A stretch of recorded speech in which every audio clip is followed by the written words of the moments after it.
Guys আজকে হবে কি, আজকে কিন্তু পঞ্চমী, জানো তো কি হবে আজকে?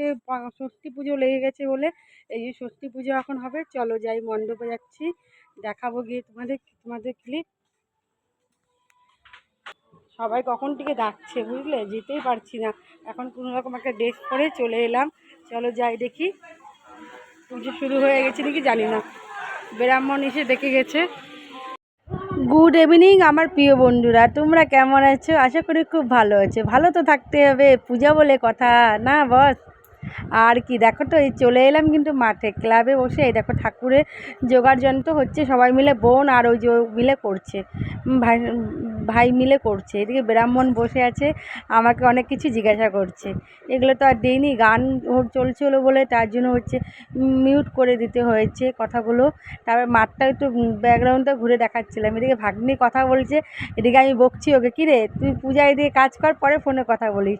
তারপরে দেখো এই জায়গাটায় হচ্ছে ষষ্ঠী পুজো হবে, মা ষষ্ঠীর ঘট বসবে। তারপরে ওই দেখি ঘাসে ঘাস, মাঠ মানেই ঘাস। আমি আবার মাটি নিয়ে গেলাম, বাড়ির থেকে মাটি নিয়ে গিয়ে মানে ঠাকুরের ঘট বসাবে, ওটা হচ্ছে মানে আমি তৈরি করছি। আবার ওই ঘাসগুলো তো টেনে টেনে দেয়, কেমন লাগছে দেখো। কত জায়গায় কতগুলো ঘাস উঠে ফেলছি, ফেলে আবার মুছেও দিচ্ছি। দেওয়ার পরে বলে কি তুমি থাকবা, তুমি থাকলে পুজোতে খুব ভালো হবে। সবাইকে বকাবকি করছি তো, মানে আমি তো আমার কথা আবার সবাই শোনে, সবাইকে অর্ডার মারছি। আর হচ্ছে এদিকে ভাগ্নি ফলও বানিয়ে নিল ঠাকুরের জন্য। এদিকে আমি সব সরঞ্জামগুলো নিয়ে যাচ্ছি পূজা। আবার পঞ্চমী রাতে এত লোক হয়েছে, মানে কি বলবো পঞ্চমী। আর সকালবেলা কি বলো তো, পুজো করতে দেরি হয়ে যাবে বলে আর সবাই তো ঘুমের থেকে 10টা 11টা 12টা ওঠে, কিন্তু 12টা অবধি ষষ্ঠী আছে। এই জন্য পঞ্চমী রাতেই মানে পঞ্চমী ছেড়ে ষষ্ঠী লেগে গেছিলো বলে ষষ্ঠী পুজো করে ফেলেছে। এদিকে ব্রাহ্মণ পূজা করতেও বসে পড়লো। আমাকে বলছিল কেউ নেই, সব কোথায় যে গেছে, ধোলাই অন্ধকার, বুঝলে তো। আমাকে যাক বসে থেকে বলে কি তুমি থাকো।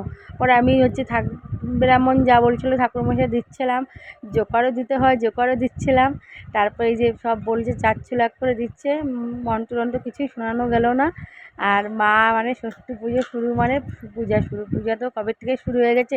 এদিকে শারদ সম্মান দিয়েছে দেখো, হিপ হিপ উড়ে বলছে, আমাকেও ডাকছিল আয় চম্পাটি এসে দাঁড়া সামনে, তুইও থাক, তোরও ইউটিউব চ্যানেলের নামটা বল। আমি নাচিছি, আমার ইউটিউব চ্যানেলের নাম বলবো, লজ্জার ব্যাপার, তা কি বলা যায়? সামান্য আমি একটা কে। আর ওখানে গিয়ে আমি সব ক্যামেরাম্যানদেরকে বলবো, খবরের সবাই খবর খবর বাংলার থেকে এসেছিলো, কি জি বাংলা, জি বাংলা, জি নিউজ থেকে এসেছিলো। তারপরে সবাই মিলে একটু ভিতরে প্যান্ডেলটা ঘুরে আসলাম। বাই, ভালো।